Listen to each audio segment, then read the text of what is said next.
My name is Pat Benson, and this is my wife, Connie Benson. We just celebrated our 38th anniversary. We grew up in Monroe City, just 20 miles from here, moved to Hannibal in '93. So we've known each other, our families have known each other all of our lives. After we started dating, and I don't think it was after we got married, but I found out that she was just a couple fields across, from me, and if I'd have known that, I would have rode my mini bike over there. We grew up and both families were very, very generous. And so you know how the saying is, when you grow up in a home, many things are caught and not taught.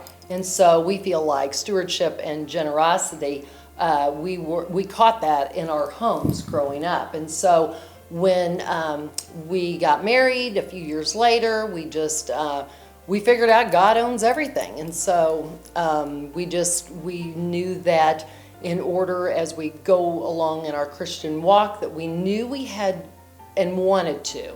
It's joyful to give back. So we wanted to give back to the community as well as mission opportunities that come our way. And so over the past few years, we have just been community-minded and eternal mission-minded as well. Connie and I both lived in Monroe City and moved to Hannibal in '93, and then we started this business in '96. And this business has done more than we could have ever imagined. And we've always believed that the community that you live in, we are having the success we're having because people in this community and the surrounding counties have trusted us, and they've done business with us basically, and we just believe that you have to give back to your communities that have blessed you. I know I always had a desire to give back to the community, had an interest in being on boards and things like that, and once moving to Hannibal and starting this business, I basically told myself I'm going to give back to the community that was given to me. And you got to watch out what you say sometimes, because I was asked to be on, it started with a church board and then it led to other boards. Some of the boards that have meant the most to me, one of them just happens to be the United Way board. I think if you look back at the United Way, one of the things I always look back at is how many people are touched. For the past 10 years, when I started here at the office, I got plugged into the mentoring program and just dearly love pouring into the kids. The first young lady that I mentored, I'm still in contact with her right now, and she lives in Arizona, and she will be a senior next year. I cannot believe Jalasia will be a senior, and I just love her. And she moved, but we still stay in contact. But right now I mentor at the middle school and at Stoll School. Eugene Field has a really soft place in my heart as well, a special place. And so, but I just feel like that we just need to pour back into the kids, give in our time and our resources. Over the years, we've signed up around 7 people in our office to also mentor, and they absolutely love it.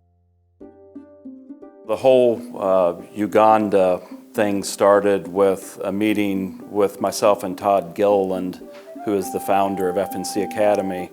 And so we worked together over the years. Todd had gone on several missions trips, and he had a real heart for missions, and you could sense that Todd would someday maybe end up on the foreign mission field. And so he called the office one day and he said, Pat, I'm moving myself, Wendy, and the 3 girls to Kampala, Africa.